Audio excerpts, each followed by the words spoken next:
الرحیم الحمد للہ ولیہ والصلاۃ علی نبیہ اما بعد فاعوذ باللہ من الشیطان الرجیم بسم اللہ الرحمن الرحیم وانزلنا من السماء ماء طہورا صدق اللہ العظیم وقال النبی صلی اللہ تعالی علیہ وسلم من یرد اللہ بہ خیرا یفقہہ فی الدین بحمدہ تعالی۔ اللہ رب العزت کے فضل و کرم سے ہم نے پچھلے دو نشستوں میں پانی کے متعلق سنا۔ مطلقاً پانی کی 7 قسمیں ہم نے سنی جن سے پاکیزگی حاصل کرنا جائز ہے، ہر قسم کا اس سے استعمال کرنا جائز ہے۔ وہ آسمان کا پانی، سمندر کا پانی، نہر کا پانی اور کنویں کا پانی، برف سے پگھلا ہوا، اولوں سے پگھلا ہوا پانی، اور اسی طرح چشمے کا پانی۔ پھر ہم نے پانی کی 5 قسمیں پڑھیں پاکی اور ناپاکی کے اعتبار سے۔ پہلی قسم پانی کی پاک ہو، پاک کرنے والا بھی ہو، وہ مائع مطلق ہے، مکروہ نہ ہو۔ دوسری قسم پاک ہو، پاک کرنے والا ہو لیکن مکروہ ہو، اس سے بلی یا اس جیسے حیوانوں نے پیا ہو اور ہو بھی پانی تھوڑا۔ اور تیسری قسم جو ہے پاک ہو، پاک کرنے والا نہ ہو، وہ مائع مستعمل ہے، یعنی استعمال شدہ پانی جو ہے، حدث کو دور کرنے کے لیے یا ثواب کی نیت سے وضو پر وضو انسان کرتا ہے تو وہ پانی استعمال شدہ ہو جاتا ہے اور اس سے پاکی حاصل کرنا صحیح نہیں ہے۔ پانی تو پاک ہے لیکن اس سے پاکی حاصل نہیں کر سکتے۔ اور بیچ میں مائع مستعمل کی تعریف کی کہ وَيَصِيرُ الْمَاءُ مُسْتَعْمَلًا بِمُجَرَّدِ انفصاله عن الجسد، کہ مائع مستعمل محض جسم سے جدا ہوتے ہی پانی جو ہے وہ مائع مستعمل بن جاتا ہے۔ اور اسی طرح بیچ میں ضمناً فرمایا کہ درخت کا پانی ہو، پھلوں کا پانی ہو، وہ خود بخود نکلا ہو یا نکالا گیا ہو، ان سے پاکیزگی حاصل کرنا جائز نہیں ہے۔ اسی طرح ایسا پانی جس پر اس کے غیر کا غلبہ آ چکا ہو، جامدات اور مائعات کے اعتبار سے، اس سے بھی پاکیزگی حاصل کرنا جائز نہیں ہے۔ اور اسی طرح مائع قلیل کی تعریف ہم نے پڑھی تھی کہ تھوڑا پانی جو دہ در دہ سے کم ہو۔ عربی میں تو کہتے ہیں القلیل ما دون 10 فی 10، جو دہ در دہ یعنی 10 ضرب 10 سے کم ہو، 100 مربع گز سے کم ہو۔ اگر جدید تقاضوں کے حساب سے فٹوں کی پیمائش ہو تو اس کی لمبائی چوڑائی 225 فٹ سے کیا ہے کم ہو تو مائع قلیل ہے۔ اگر 225 فٹ ہے یا اس سے زیادہ ہے تو وہ مائع کثیر ہے۔ اس میں اگر تھوڑی سی ناپاکی جاتی ہے، جب تک اس کی رنگت، بو اور ذائقہ تبدیل چینج نہیں ہوتا تو اس پانی سے پاکی حاصل کرنا جائز ہے۔ پھر چوتھی قسم ہم نے پڑھی ناپاک پانی، جس میں نجاست واقع ہوئی ہو اور وہ پانی بھی رکا ہوا ہو اور ہو بھی تھوڑا، دا در دا سے کیا ہے کم ہو اور ہو بھی رکا ہوا، اگرچہ اس میں نجاست زہر نہ بھی ہوئی ہو، یا جاری پانی ہو اور اس میں نجاست زہر ہو چکی ہو، پانی کا کلر اور بو اور ذائقہ تبدیل ہو چکا ہو تو وہ بھی ناپاکی کے حکم میں آتا ہے۔ اور اثر جو ہے یہ وہ کیا ہے، وہ 3 چیزیں ہیں، ایک طعم، لون اور ریح، یعنی ذائقہ، رنگت اور بو، یہ چیزیں پانی کے اثر میں یعنی تبدیل ہونا۔ 5ویں قسم ہم نے پانی کی پڑھی تھی مائع مسکوک، یعنی جس کی پاکی میں شک کیا گیا، اس سے گدے نے یا خچر نے کیا ہے پیا ہو، یہ 5ویں قسم ہے۔ پھر ایسا پانی جس سے کسی حیوان نے پیا ہو، انسان نے یا جانوروں نے یا پرندوں چرند نے، اس پانی کو کہا جاتا ہے جھوٹا پانی۔ اس کی بھی 4 قسمیں ہیں۔ پہلی قسم جو ہے جھوٹے پانی کی پاک بھی ہے، پاک کرنے والا بھی ہے پانی، اس سے آدمی نے پیا یعنی انسان نے پیا، بھلے مسلم ہو یا کافر ہو، بشرط یہ ہے کہ اس کے منہ پر کوئی نجاست وغیرہ نہ لگی ہوئی ہو، شراب وغیرہ یا ایسی کوئی گندگی نہ لگی ہوئی ہو، یا گھوڑے نے پیا ہو یا ان جانوروں نے پیا ہو جن کا گوشت کھایا جاتا ہے۔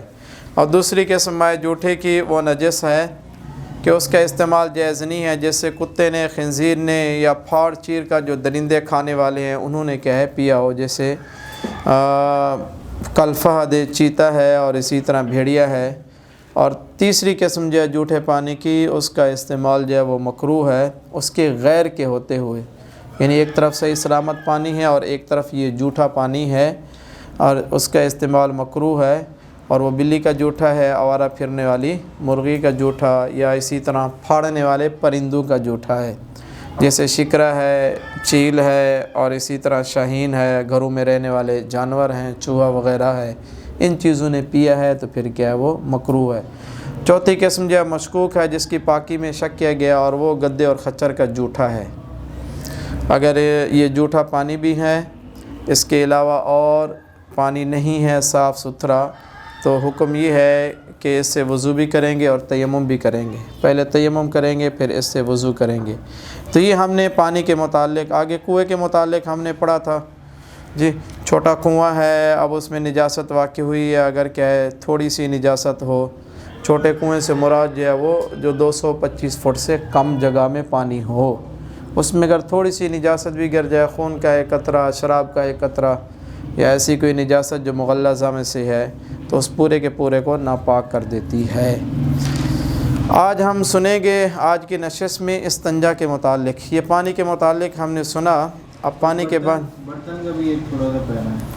ہاں، برتن کا یہ پڑھا تھا، فصل یہ پڑھی تھی، برتن پاک اور ناپاک اگر مل جاتے ہیں، کپڑے پاک ہیں اور ناپاک مل جاتے ہیں، اگر برتن مل جاتے ہیں اکثر ان میں سے پاک ہیں، تو پھر یہ ہے کہ وضو کرنے کے لیے اور پینے کے لیے سوچ و بچار کی جائے، یعنی سونگا جائے، دیکھا جائے، غور و فکر کیا جائے کہ کس پر نجاست لگی ہوئی ہے، کس سے بدبو آتی ہے، گندگی کی سمیل وغیرہ آتی ہے جی۔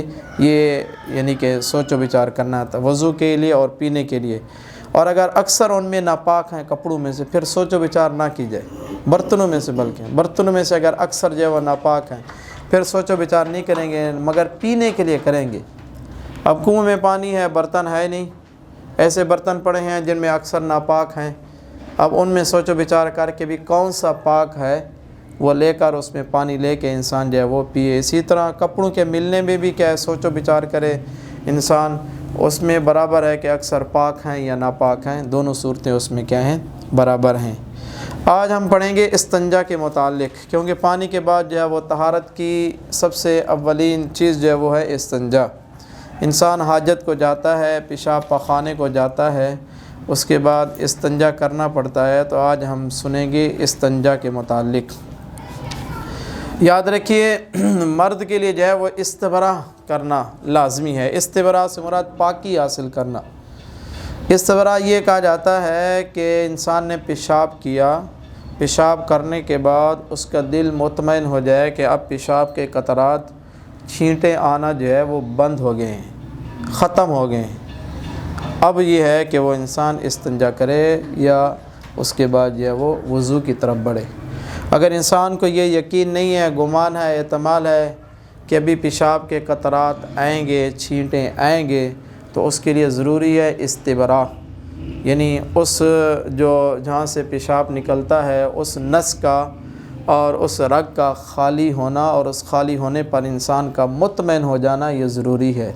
استبراء کہا جاتا ہے یعنی خالی ہونا کسی چیز کا۔ اب ایک عورت ہے، اس کے لیے بھی کیا ہے عدت ہے، اس کو شوہر نے طلاق دی، اس کی عدت ہے، یا اس کا شوہر فوت ہو گیا، اس کے لیے عدت ہے، اور عدت کا مین مقصود کیا ہے استبراء رحم، یعنی پیٹ کا خالی ہونا۔ پیٹ کا کیا ہے؟ اب عدت جو ہے جس کا شوہر فوت ہوا اس کی عدت جو ہے 4 مہینے 10 دن ہے۔ اب جس کے شوہر نے طلاق دی اس کی عدت جو ہے وہ 3 ماہ ہے جی۔ اب 3 ماہ میں اگر جس نے طلاق دی ہے، اگر اس کے نطفے سے اس کے پیٹ میں رحم میں بچہ ٹھہرائے تو وہ واضح ہو جائے گا، اور 4 ماہ 10 دن جس کا شوہر فوت ہو گیا، اگر اسی کے نطفے سے اس کے پیٹ میں بچے نے ٹھہرنا ہے اس کے رحم میں تو وہ واضح ہو جائے گا۔ ایک عورت حاملہ تھی، اس کا شوہر فوت ہو گیا، شام کو اس کا شوہر فوت ہوا ہے، دن کو بچے کو عورت نے جنم لیا، اس کا پیٹ خالی ہو گیا نہیں ہو گیا، تو اس کی عدت وہی ایک ہی رات ہے، دن کو نکاح کر سکتی ہے جی۔ استبراء کا معنی کیا ہوتا ہے؟ کسی چیز کا خالی ہونا۔ ہم نے استنجے میں استبراء ہے یعنی مطمئن ہو جانا، اب پیشاب کے چھینٹوں والی نس جو ہے وہ رگ جو ہے وہ کیا ہو چکی ہے؟ خالی ہو چکی ہے۔ اب پیشاب کے چھینٹے نہیں آئیں گے، قطرات وغیرہ نہیں آئیں گے، تو پھر یہ ہے کہ انسان آگے والا قدم اٹھائے۔ اب مرد کے لیے لازمی ہے وہ استبراء کرنا۔ استبراء حتیٰ یزول اثر البول، یہاں تک کہ پیشاب کا اثر ختم ہو جائے اور اس کا دل مطمئن ہو جائے۔ اور یہ دل کا مطمئن ہونا یہ مختلف طریقوں پر ہوتا ہے۔ یا تو یہ کہ ابھی تو ماشاءاللہ واش روم ہے، پہلے یہ ہوتا تھا گاؤں میں، دیہاتوں میں، کھیتوں میں، فصلوں میں، جھاڑوں میں، جنگل میں وہ حاجت کے لیے جاتے اور وہ ڈھیلے لے لیتے اور ڈھیلوں کے ساتھ جو ہے وہ اپنے نفس کو لگا کے وہ تھوڑا سا چلتے تھے، ان کا دل مطمئن ہو جاتا، پیشاب کے چھینٹے آنا کیا ہو گئے ہیں، ختم ہو گئے ہیں۔ ایک طریقہ تو یہ ہے دل کے مطمئن ہو۔ دوسرا طریقہ یہ ہے کہ انسان نے پیشاب کیا، پیشاب کرنے کے بعد اس کو کھانسی نہیں ہے، جان بوجھ کر وہ کھانسی کرے۔ کھانسی کرنے سے کیونکہ انسان زور لگاتا ہے، طاقت لگاتا ہے اور نسوں کے ذریعے ہوا جو ہے وہ جہاں سے نکلنے کے راستے ہیں وہ بہہ آتی ہے۔ اگر انسان کے نفس میں اور مثانے کے بعد جہاں سے قطرات پیشاب کے نکلتے ہیں، اگر کوئی چھینٹے اٹکے ہوئے رکے ہوئے ہیں تو اب اس کھانسنے سے وہ کیا ہو جائیں گے، نکل جائیں گے اور انسان کا دل مطمئن ہو جائے گا۔ اور فقہ میں یہ بھی لکھا ہے کہ اول استجائے، جی لیٹا تو نہیں جاتا لیکن مقصد یہ ہے کہ ادھر ادھر انسان ہلے یا اپنے الٹے پاؤں پر زور دے یا جان بوجھ کر انسان کیا ہے کھانسے، تاکہ اس کے نفس میں جو قطرات پیشاب کے رکے ہوئے ہیں وہ نکل جائیں اور اس کا نفس جو ہے وہ خالی ہو جائے۔ تو یہ ہے کہ یہ استبراء رحم ہے، یہ استبراء، یہ پیشاب کے حوالے سے ہے کہ پیشاب کریں۔ اب یہ نہیں ہے کہ پیشاب کا پریشر ختم ہو گیا ہم استنجا کرنا شروع کر دیں، نہیں، بلکہ یہ ہے کہ ہم مطمئن ہو، ہمارا دل کیا ہو، مطمئن ہو۔ جی پیشاب کا پریشر جیسے ختم ہوا، اس کے قطرات آنا زہری طور پر ختم ہوئے، پھر بھی کچھ نہ کچھ اس نس میں رکے ہوتے ہیں، وہ یہ ہے کہ ہم جان بوجھ کے کھانسیں، جان بوجھ کے ہم الٹے پاؤں پر زور دیں، جان بوجھ کر ہم اپنے آپ کے ادھر ادھر کیا ہے ہلائیں تاکہ وہ قطرات جو ہے وہ کیا ہے نکل جائیں۔ اگر انسان کو احتمال ہے کہ قطرات باقی ہیں تو یہ واجب ہے کہ وہ اس کا دل مطمئن ہو جائے کہ پیشاب کے قطرات آنا کیا ہو گئے ہیں، ختم ہو گئے ہیں۔ تو یہ ہے پیشاب کے حوالے سے استنجا۔ اگر انسان نے پخانہ کیا ہے تو پخانے کے حوالے سے یہ ہے، اور اس میں ایک بات اور بھی بتائی ہے کہ وضو میں شروع ہونا جائز نہیں ہے یہاں تک کہ انسان کا دل جو ہے وہ مطمئن ہو جائے کہ پیشاب کے چھینٹے اب کیا ہو گئے ہیں، ختم ہو گئے ہیں۔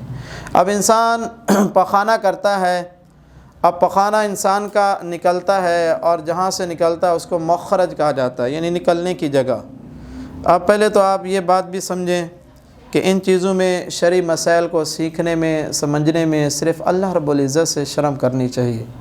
اس میں کچھ باریکیاں بھی آتی ہیں، دقیق مسائل بھی آتے ہیں، انسان ان کو ایک مزاح کے طور پر یا ایک جو ہے وہ طنز کے طور پر نہیں بلکہ ایک سمجھنے کے طور پر اور ایک سمجھانے کے طور پر اور حقیقت کو واضح کرنے کے طور پر جو ہے یہ چیزیں کیا ہے بتائی جاتی ہیں۔ جی آقا عالم صلی اللہ تعالیٰ علیہ وسلم کے زمانے میں عورتیں جو ہے اپنے حیض کے متعلق معلوم کراتی تھیں کہ اب ہمارے حیض کے خون کا کلر جو ہے وہ زرد ہے، اب پیلا ہے، اب گدلا ہے، اب سفید ہے، آیا کہ ہم ناپاکی کی حالت میں ہیں یا پاکی کی حالت میں ہیں، اتنے تک۔ تو ہمیں دینی مسائل اور شریعت کی حقیقت کو سمجھنے میں اللہ رب العزت سے شرم ہو، اوروں سے کوئی یہ کیا ہے شرم۔ تو مسائل کی دقیقیاں باریکیاں آتی ہیں سمجھنے میں، اور خصوصاً فقہ کی کتب میں طہارت کے متعلق مسائل سمجھنے میں باریکیاں آتی ہیں، تو ہم ان کو انشاءاللہ مہذبانہ انداز میں ہم سنیں گے اور سیکھیں گے۔ تو مخرج سے جو کچھ نکلتا ہے استنجا کرنا اس میں کیا ہے سنت ہے۔ اگر وہ تجاوز کرنے والی نجاست جو ہے وہ صرف مخرج کے اندر ہی رہی ہے، جو نکلنے کی جگہ ہے اس سے باہر وہ نہیں پھیلی، انسان نے پخانہ کیا، پخانہ کرنے کے بعد اس کی نجاست اس کے مخرج اس سوراخ کے آس پاس پھیلی نہیں ہے تو اس وقت استنجا کرنا سنت ہے۔ اگر وہ مخرج کے باہر یعنی سوراخ کے آس پاس اگر وہ پھیلی ہے، اس کی مقدار جو ہے وہ 1 درہم ہے۔ درہم یہ ہوتا ہے جس طرح ابھی 2 روپے والا سکہ ہے، اتنی مقدار میں، وزن کے اعتبار سے یا کیا ہے لمبائی چوڑائی کے اعتبار سے فقہاء کرام فرماتے ہیں اگر اتنی مقدار میں نجاست پھیلی ہے تو پھر استنجا کرنا واجب ہے۔ اگر 1 درہم سے زیادہ مقدار میں نجاست جو ہے وہ تجاوز کر چکی ہے، اس مخرج سے پھیل چکی ہے ارد گرد، تو اس وقت استنجا کرنا فرض ہے۔ گویا کہ استنجا کی 3 قسمیں ہیں، 3 صورتیں ہیں یا 3 قسمیں بنا لو۔ استنجا کرنا سنت، نمبر 2 استنجا کرنا واجب، اور نمبر 3 استنجا کرنا فرض ہے۔ استنجا کرنا سنت اس وقت ہے جب تک نجاست مخرج کے اندر ہو، باہر تجاوز نہ کرے، مخرج سے باہر پھیلے نہیں، تجاوز نہیں کرے۔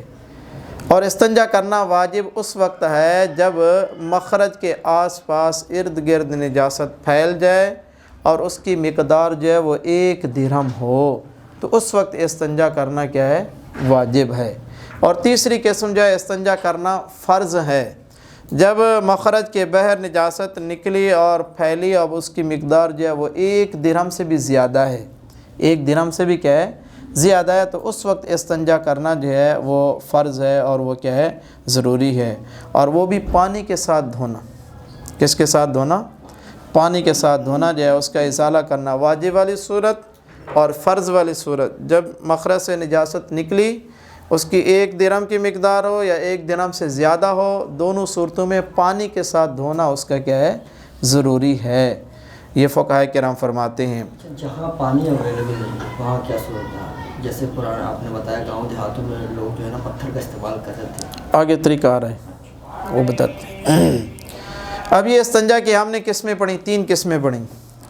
اب یہ بھی ضروری ہے کہ دھونا جو کچھ مخرج میں ہے دھونے کے وقت، یعنی جب انسان استنجا کرتا ہے، پہلی صورت جو ہم نے پڑھی ہے کہ استنجا کرنا سنت ہے جب تک نجاست باہر نہیں پھیلے، یعنی مخرج ہی میں کیا ہے؟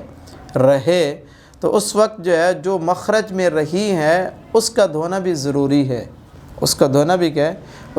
ضروری سے مراد یہ ہے کہ انسان اپنی مقد کو ڈھیلا کر کے انسان استنجا کرے تاکہ اندر جو گندگی وغیرہ اٹکی ہوئی ہے وہ کیا ہے؟ دھل جائے۔ لفظ استنجا کے لفظی معنی کیا ہے؟ استنجا لفظی معنی پاکی حاصل کرنا، پاکی صفائی، ہاں صفائی حاصل، طہارت حاصل کرنا، یعنی استبرا۔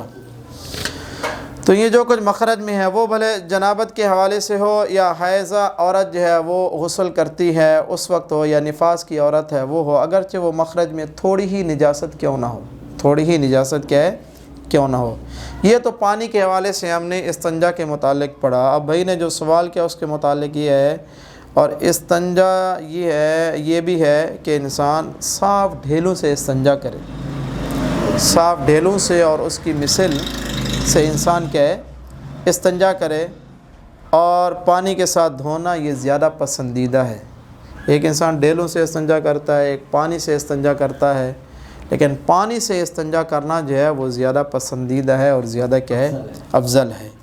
لیکن افضل جو ہے وہ یہ بھی ہے کہ دونوں کو جمع کرے انسان، ڈھیلوں کا بھی استعمال کرے اور پانی کا بھی کیا ہے؟ استعمال کرے، دونوں کو جمع کرنا جو ہے وہ، اب جب دونوں سے اس نے استنجا کرنا ہے پہلے ڈھیلوں کا استعمال کرے پھر پانی کا استعمال کرے، یہ زیادہ پسندیدہ ہے۔ اب یہ نہیں ہے کہ پہلے اس نے پانی کا استعمال کیا پھر ڈھیلوں کا، کچے ڈھیلوں کا استعمال کیا، اس میں جو ہے وہ اور جو ہے وہ نجاست جو ہے وہ پھیلے گی، اور مٹی وغیرہ کیا ہے؟ آلودگی وغیرہ کیا ہے؟ پھیلے گی۔ تو اسی وجہ سے پہلے وہ پونجے ڈھیلوں کے ساتھ پھر وہ دھوئے، اور اسی طرح یہ بھی جیسا ان دونوں میں سے ایک پر اقتصار کرے، صرف پانی سے استنجا کیا جس طرح ہم شہروں میں ابھی کرتے ہیں جی، یا اس نے صرف جس طرح گاؤں دیہاتوں میں ہوتے ہیں، یہ اس نے صرف جو ہے وہ ڈھیلوں سے استنجا کیا، یہ بھی کیا صحیح ہے۔ اور سنت یہ ہے استنجا میں انقاء المحل، یعنی اس جگہ کا صاف ستھرا کرنا، اس جگہ کا کیا کرنا؟ صاف ستھرا کرنا۔ اگر ڈھیلوں سے جس نے استنجا کرنا ہے تو ڈھیلوں کی تعداد کتنی ہو، کتنے ڈھیلے ہوں، تو اس حوالے سے ڈھیلوں کی تعداد میں ایک مستحب بات ہے، کوئی فرض نہیں ہے، واجب نہیں ہے، سنت نہیں ہے، بلکہ مستحب یعنی اچھی بات یہ ہے کہ 3 ڈھیلے ہوں۔ کیا ہوں؟ مرد ہے یا عورت ہے اس نے ڈھیلوں سے استنجا کرنا ہے تو مستحب بات یہ ہے کہ اس کے لیے کیا ہے؟ وہ 3 ڈھیلے ہوں، اور استنجا 3 ڈھیلوں سے کرنا یہ مستحب ہے۔ اگرچہ پاکیزگی جو ہے وہ اس سے کم میں ہو گئی ہو، 1 ڈھیلے کا استعمال کیا پاکیزگی ہو گئی، یا 2 کا استعمال کیا کیا پاکیزگی حاصل ہوگی، لیکن پھر بھی تیسرے کا استعمال کرنا یہ ایک مستحب ہے، اچھی بات ہے، کیونکہ اس میں جو ہے وہ پاکیزگی زیادہ حاصل ہوگی۔ اور جب ڈھیلوں سے استنجا کرے گا پھر اس کی کیا صورت ہے، اس کا کیا طریقہ کار ہے۔ سردیوں میں اگر اس نے استنجا کرنا ہے تو اس کا الگ طریقہ ہے، اور گرمیوں میں اگر اس نے استنجا کرنا ہے ڈھیلوں سے تو اس کا الگ طریقہ ہے۔ سردیوں میں الگ ہے اور گرمیوں میں کیا ہے؟ کیونکہ صورتیں یہ ہوتی ہیں کہ گرمیوں میں انسان کے اعضاء جو ہے وہ گرمی کی وجہ سے ڈھیلے ہوتے ہیں جی، اور وہ لٹکے ہوئے ہوتے ہیں، اور سردیوں میں جو ہے انسان کے اعضاء جو ہے وہ سکڑے ہوئے ہوتے ہیں، سمٹے ہوئے ہوتے ہیں۔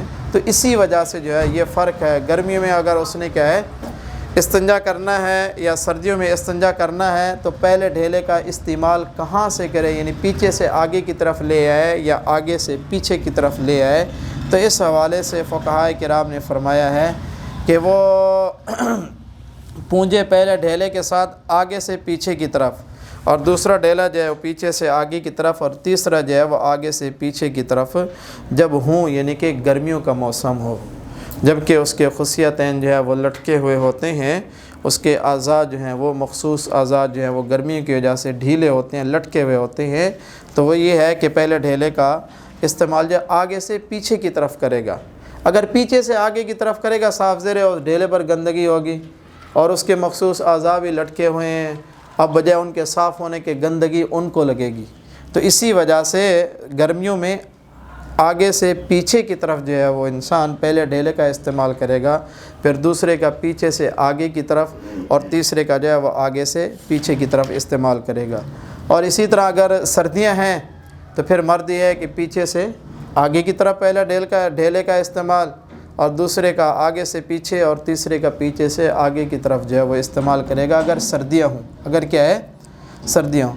عورت کے لیے یہ ہے کہ وہ دونوں سردیاں ہوں یا گرمیاں ہوں، وہ آگے اگر اس نے ڈھیلے سے استنجا کرنا ہے تو وہ آگے ہی سے ابتدا کرے گی، دونوں صورتوں میں، گرمیوں میں بھی اور سردیوں میں بھی، کیونکہ اس کے شرمگاہ کے ملوث ہونے کا کیا ہوتا ہے اندیشہ ہوتا ہے۔ اللہ پاک نے ایک نظام بنایا ہے جی، تو یہ ہے کہ عورت کے لیے کہ آگے ہی سے پہل کرے گی جی۔ تو یہ ہم نے سیکھا استنجے کے متعلق۔ جس میں کچا ڈھیلا لازم جی کچا ڈھیلا، ہاں کچا ڈھیلا، کیونکہ شہر میں تو کچے ڈھیلے ملتے نہیں ہیں، پہلی بات نہیں۔ آگے آئے گا جن چیزوں سے استنجا کرنا مکروہ ہے جی، وہ میں آپ کو بتاتا ہوں۔ لیکن پھر اس کے بعد جو ہے اگر ڈھیلوں سے کیا ہے اس نے کیا ثم یغسل یدہ، پھر وہ اپنے ہاتھ کو دھوئے جس سے اس نے استنجا کیا ہے پانی کے ساتھ، پھر اس ہاتھ کو دھونے کے بعد پھر اس جگہ کو ملے، استنجے والی جگہ کو کیا ہے وہ ملے اپنی انگلیوں کے پیٹ کے ساتھ، اپنے الٹے ہاتھ کی انگلیوں کے کیا ہے پیٹ کے ساتھ، ایک انگلی کے پیٹ کے ساتھ یا دو انگلیوں کے کیا ہے پیٹ کے ساتھ یا تین انگلیوں کے پیٹ کے ساتھ، اگر اسے کیا ہے ضرورت ہو، جتنا اسے کیا ہے احتیاج ہو۔ اور اسی طرح جو ہے مرد جو ہے اپنی وسطی انگلی کو چڑھائے گا اپنے غیر پر، وسطی انگلی کہتے ہیں یہ بیچ والی جو انگلی ہوتی ہے، اس کو جو ہے اس کے غیر پر چڑھائے گا، پھر جا کے استنجا کرے گا۔ اور اسی طرح جو ہے وہ صرف ایک انگلی پر انسان استنجا کرنے میں اکتفا نہیں کرے۔ استنجا کرتے ہیں نا مخرج کو ڈھیلا رکھ کے اندر سے نجاست کو صاف ستھرا کرنا جی، تو اس میں یہ ہے کہ ایک انگلی کا انسان استعمال نہیں کرے، بلکہ انسان جو ہے اپنی وسطی انگلی کو اس کے غیر پر چڑھائے استنجے کی ابتدا میں، پھر اگر ضرورت ہو تو تیسری انگلی کو بھی کیا ہے وہ چڑھائے، تین انگلیوں سے یعنی کہ وہ استنجا کرے اور ایک انگلی پر اقتصار نہ کرے۔ لیکن عورت جو ہے وہ اپنی دو انگلیوں کو استنجے کی ابتدا ہی میں اس کے ساتھ کیا ہے چڑھائے گی، پھر اس کے بعد استنجا کرے گی جی، کیونکہ اس کے بہرحال کچھ مسائل ایسے ہوتے ہیں۔ تو یہ استنجا، کیونکہ ایسا کرنے میں کیا ہوتا ہے پاکیزگی زیادہ ہوتی ہے، صاف ستھرائی طہارت زیادہ ہوتی ہے، اور مبالغہ کرے انسان پاکیزگی میں حتیٰ یقطع رائحۃ الکریہۃ، یہاں تک کہ ناپسندیدہ بو جو ہے بدبو جو ہے وہ ختم ہو جائے۔ اور استنجا کرنے میں فی ارخاد المقعدۃ، اپنی مقعد اپنے یعنی اس والی جگہ کو بھی جہاں سے نجاست نکلتی ہے ڈھیلا رکھے، یعنی کھول کے رکھے اور ڈھیلا رکھے۔ اگر روزے دار نہیں ہے، اگر روزے کی حالت میں ہے تو پھر کیا ہے وہ ڈھیلا نہیں کرے، اور جب استنجا کرنے سے فارغ ہو تو اپنے ہاتھ کو دوسری مرتبہ دھوئے۔ اور فقہائے کرام نے احتیاطاً اتنا بھی کہا ہے کہ اپنی اس جگہ کو بھی وہ خشک کرے، خشک کرنے کے بعد پھر کیا ہے وہ کھڑا ہو اگر وہ روزے دار ہے۔ اگر کیا ہے وہ یعنی استنجا کرنے کے بعد جس طرح ٹیشو وغیرہ کا یا تولیے کا کیا ہے استعمال، یا ایسا کوئی کپڑا جس سے کیا ہے اپنی شرمگاہ کو کیا ہے پونجھ لے، تاکہ ایسا نہ ہو کہ میرے اعضاء ڈھیلے ہوں اور یہ پانی جو ہے میری مقعد کے ذریعے اندر کو جائے، میرے روزے میں کیا ہے نقصان ہو جی۔ تو یہ استنجا کرنے کے حوالے سے ہم نے کیا ہے یہ پڑھا جی۔ استنجا کرنا جو ہے وہ سنت ہے جب انسان پہلے تو یہ کہ پیشاب والا استنجا بھی دو، یعنی پیشاب انسان کرتا ہے یا پخانہ کرتا ہے، پیشاب کرتا ہے تو اس کا دل مطمئن ہو جائے، یعنی استبراء، اس کا دل مطمئن ہو جائے کہ ابھی پیشاب کے چھینٹے آنا ختم ہو گئے ہیں، ابھی رک گئے ہیں۔ یہ مطمئن ہونا یہ کھانسنے کے ساتھ یا الٹے پاؤں پر انسان زور دے کے دبائے، یا انسان جو ہے یا چلنے کے ساتھ یا تھوڑا تھوڑا ادھر ہلنے یعنی لیٹنے کے ساتھ یہ آیا ہے، اس سے انسان کا دل کیا ہو جاتا ہے، مطمئن ہو جاتا ہے کہ اب چھینٹے آنا، پیشاب کے قطرات آنا جو ہے وہ ختم ہو گئے ہیں۔ پھر اس کے بعد جو ہے وہ انسان وضو کی طرف ہے۔ اگر انسان نے پخانہ کیا ہے تو پھر اس کی 3 صورتیں ہیں۔ پہلی صورت یہ ہے کہ وہ پخانہ جو ہے وہ مقعد سے، مخرج سے باہر پھیلا نہیں ہے، ارد گرد اس نے تجاوز نہیں کیا، تو اس وقت استنجا کرنا سنت ہے۔ دوسری صورت یہ ہے کہ وہ مقعد سے، مخرج سے پخانہ نکلا ہے، وہ ارد گرد پھیلا ہے، اس کی مقدار جو ہے وہ 1 درہم ہے۔ کیا ہے؟ 1 درہم ہے، تو اس وقت استنجا کرنا واجب ہے۔ اور تیسری صورت، تیسری قسم ہم نے یہ پڑھی کہ اس نے پخانہ کیا اور پخانہ مقعد کے آس پاس جو ہے وہ تجاوز کر گیا، پھیل گیا، اس کی مقدار 1 درہم سے زیادہ ہے، 1 درہم سے کیا ہے؟ زیادہ ہے، تو پھر اس وقت استنجا کرنا جو ہے وہ فرض ہے۔ کیا ہے؟ فرض ہے۔ یہ تو پانی کے ساتھ، لیکن پانی کے ساتھ استنجا کرنا اور ڈھیلوں کا استعمال کرنا یہ اچھی بات ہے، یا دونوں میں سے کسی ایک پر اقتصار کرنا، یا دونوں کو انسان جمع کرتا ہے تو پہلے ڈھیلوں کا استعمال کرے پھر پانی کا استعمال کرے، ڈھیلوں سے پہلے پونجھ لے۔ اب ڈھیلوں سے اگر کسی نے استنجا کرنا ہے اور خالی ڈھیلوں پر ہی اس نے اقتصار کیا ہے، تو مرد کے لیے یہ ہے کہ گرمیوں میں اور سردیوں میں اس کا طریقہ الگ ہے۔ مرد اگر گرمیوں میں ڈھیلے سے استنجا کرتا ہے گرمیوں میں، تو وہ پہلے ڈھیلے کا استعمال جو ہے وہ آگے سے پیچھے کی طرف کرے گا، دوسرا پیچھے سے آگے، تیسرا جو ہے آگے سے پیچھے کی طرف۔ اور اسی طرح عورت جو ہے گرمیاں ہوں یا کہ سردیاں ہوں، دونوں صورتوں میں وہ ابتدا کرے گی آگے سے پیچھے کی طرف۔ اب ڈھیلے کتنے ہوں، کتنے ہونا ضروری ہے؟ اب ضروری والی یہاں بات کوئی نہیں ہے، سنت بھی نہیں ہے، کوئی فرض واجب نہیں ہے کہ اتنے ڈھیلے ہوں، بلکہ مستحب ہے کہ 3 ڈھیلے ہوں، اور 3 ڈھیلوں کا انسان استعمال کرے، اگرچہ پکیزگی جو ہے اس سے کم میں ہوگی، پکیزگی جو ہے اس سے کیا ہوگی؟ کم میں، صاف ستھرا ہوگی، پھر بھی 3 ڈھیلوں کا استعمال کرنا یہ کیا ہے؟ مستحب ہے۔ اور یہ استنجا کے حوالے سے ہم نے یہ بات سنی۔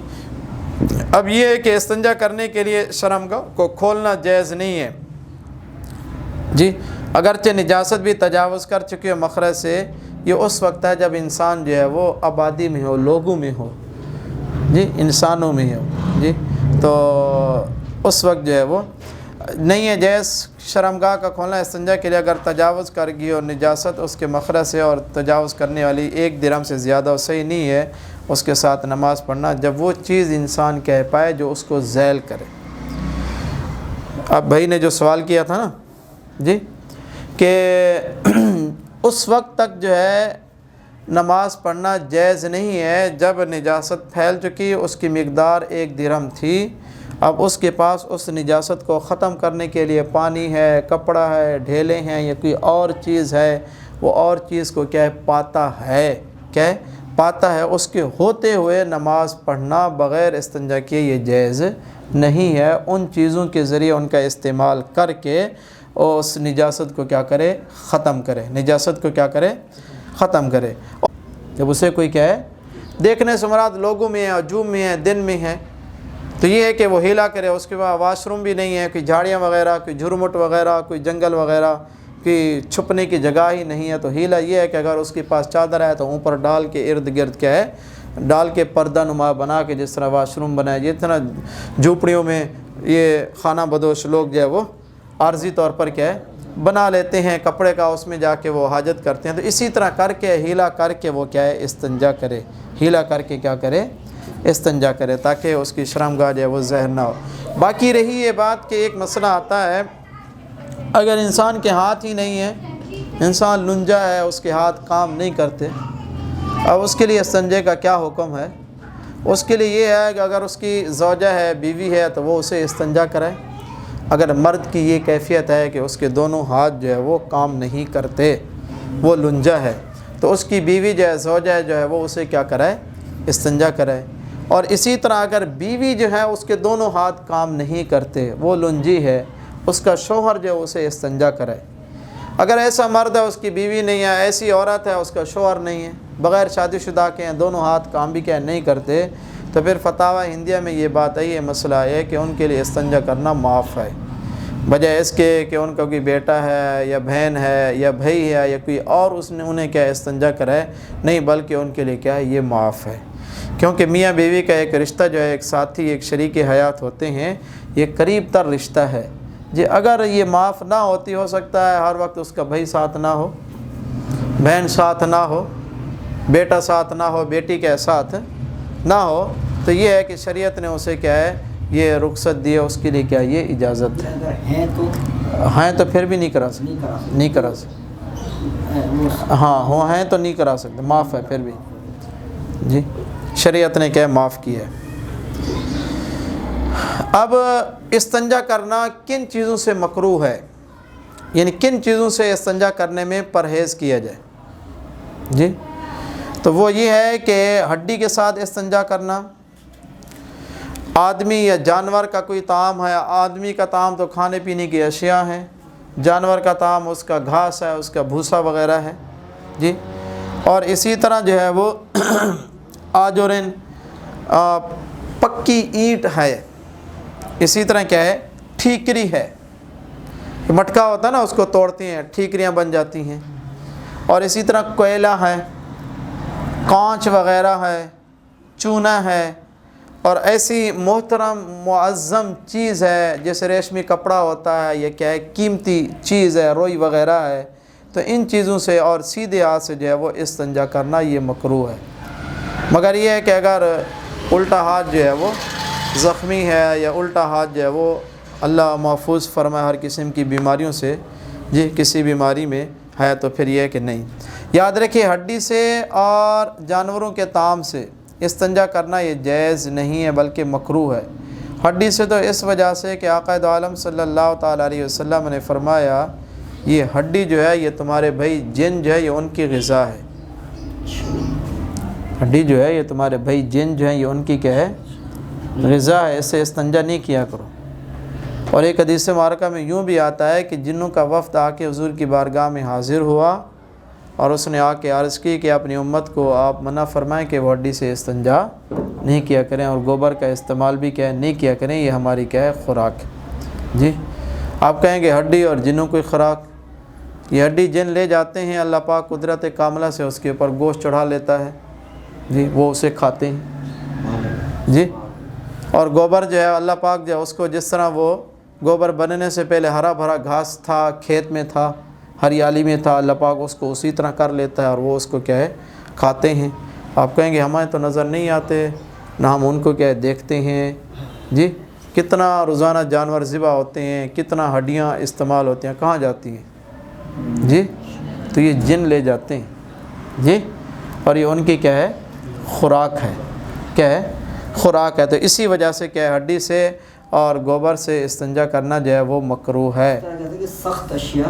سخت اشیاء بھی ہیں، نقصان دہ بھی ہیں، تکلیف دہ بھی ہیں، کیونکہ وہ نرم و نازک مقام ہے، کہیں ایسا ہو ٹھیکری سے انسان استنجا کر رہا ہو وہ جگہ زخمی ہو جائے، شیشے سے کانچ سے استنجا کر رہا ہو اس کو کیا ہے بجائے فائدے کے اس کو کیا ہے نقصان دے، کوئلہ یہ ہے کہ بجائے صاف ستھرا ہونے کے وہ جگہ جو اور زیادہ بلیک ہوگی اور اس کو کالا اور اس کیا ہے گندا کر لے گی جی۔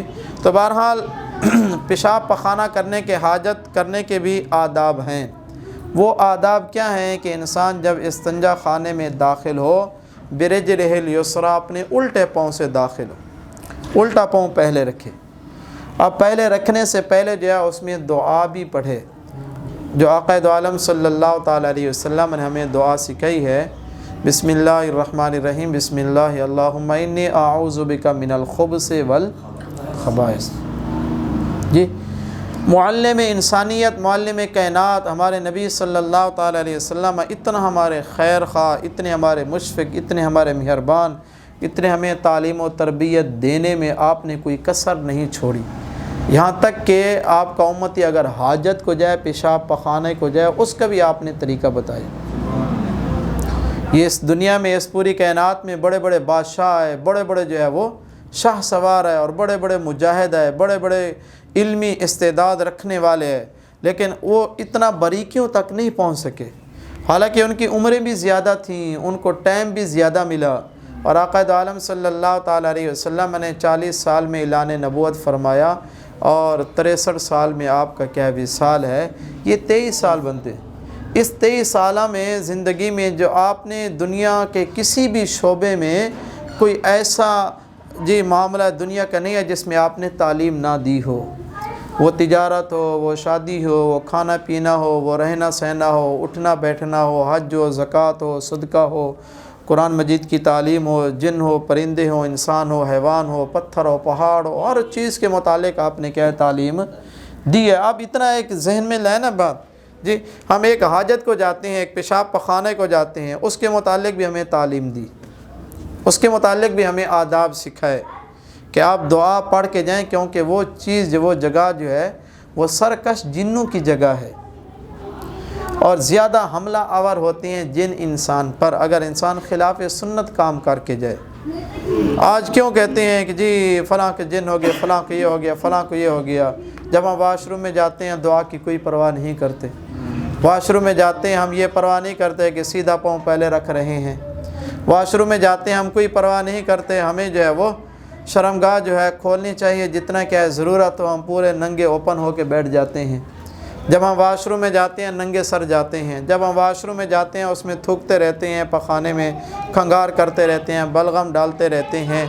اب اس کو اپنی گندگی کو یا اپنے کیا ہے جسم کے اس حصے کو جس کا چھونا جو ہے وہ ضرور، یعنی کہ جس کا چھپانا جو ہے وہ ضروری ہے، اس کو ہم بار بار دیکھتے رہتے ہیں، حالانکہ شریعت اس چیز کی اجازت تو نہیں دیتی۔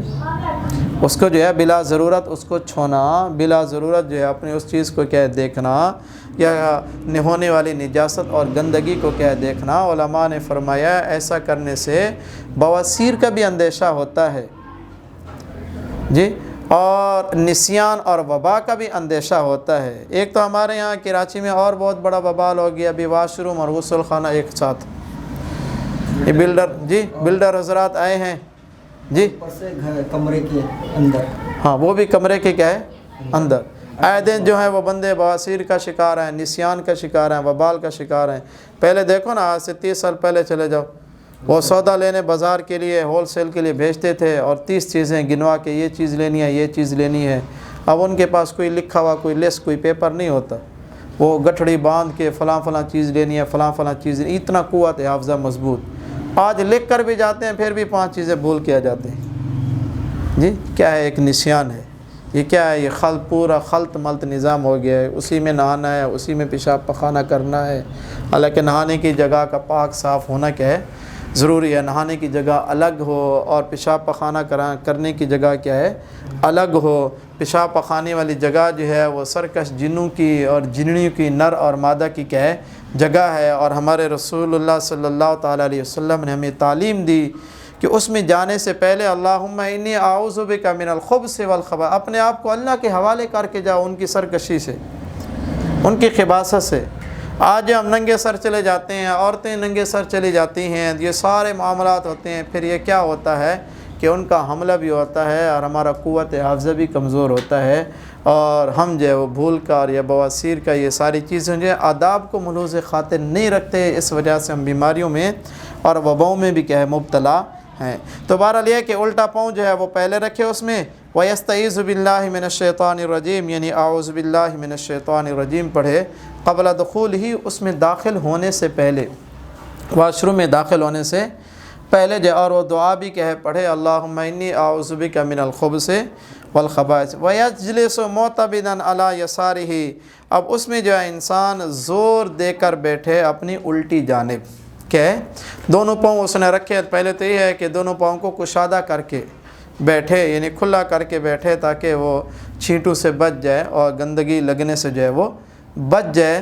کشادہ کر کے جب بیٹھے گا، اب الٹے پاؤں پر زور دے کے دبا کے بیٹھے گا۔ اس کی حکمت یہ ہے کہ فقہاء کرام فرماتے ہیں، پہلے کے جو فقہاء کرام ہیں نا، وہ علم طب کو بھی جانتے تھے اور اچھے طریقے سے جانتے تھے، اور اب تو طب الگ ہو گیا، ڈاکٹری الگ ہو گیا ہے، علم الگ ہو گیا ہے، 26 سالہ کورس، پھر اس سے 20 سالہ 16 سالہ، ابھی درس نظامی کا بھی 8 سالہ پھر پتہ نہیں آگے 4 سال ابھی کیا ہو چکا ہے، تو یہ شارٹ کٹ اتنا ہوتے ہوتے پہلے 8 سال تک صرف فارسی پڑھاتے تھے اور فارسی میں علوم پڑھاتے تھے۔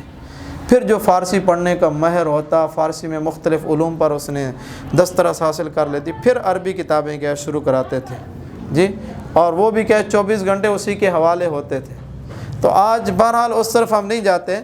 تو یہ کہ پہلے کے فقہا جو ہے وہ علم طب کو بھی اچھے طریقے سے جانتے تھے۔ اب الٹے پاؤں پر انہوں نے کہا سہارا لے کے بیٹھے ہیں، اس کی کیا حکمت ہے؟ الٹے پاؤں پر جب انسان سہارا لے کے بیٹھتا ہے تو اس کی آنتوں کا منہ جو ہے وہ اچھے طریقے سے کھل جاتا ہے، اور یہ گندگی کہاں سے آتی ہے؟ آنتوں سے آتی ہے۔